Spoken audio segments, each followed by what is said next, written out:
सरकार बनेगी, इसका मजबूत आधार भी भारतीय जनता पार्टी के पास है। मैं आपको 2014 से 2024 तक के चुनाव के यात्रा के परिणामों को बताना चाहता हूं।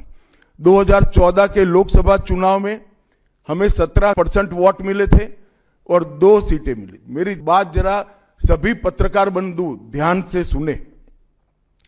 2014 के चुनाव में हमें 17% वोट और 2 सीट मिले थे। 2016 के विधानसभा चुनाव में हमें 10% वोट मिले और विधानसभा की केवल 3 सीटें मिली थी।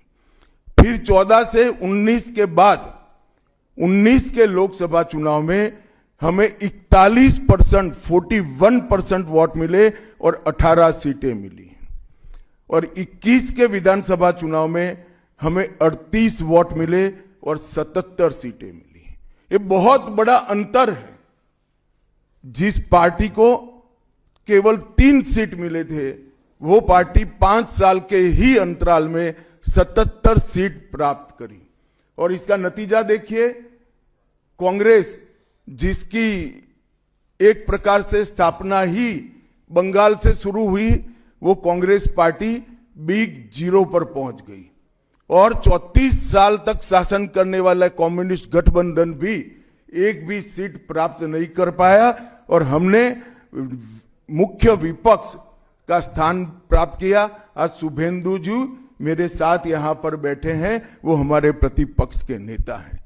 24 के चुनाव में भी हमने 39% वोट प्राप्त किया, 12 सीटें प्राप्त की और 26 में हम निश्चित रूप से प्रचंड बहुमत के साथ भारतीय जनता पार्टी की सरकार बनाने वाले हैं। मित्रों, ये 24 से अब तक का समय भारतीय जनता पार्टी के लिए बहुत शुभांकर सिद्ध हुआ है। 24 में लगातार तीसरी बार नरेंद्र मोदी जी इस देश के प्रधानमंत्री बने। उसके बाद महाराष्ट्र में, हरियाणा में, दिल्ली में और अब बिहार में भारतीय जनता पार्टी की सरकारें बनी हैं। 24 के चुनाव में उड़ीसा और आंध्र प्रदेश में भी पूर्ण बहुमत की भाजपा की और एनडीए की सरकार बनी है। मुझे पूरा भरोसा है कि 2026 में बंगाल में 2/3 बहुमत के साथ भारतीय जनता पार्टी की सरकार बनेगी।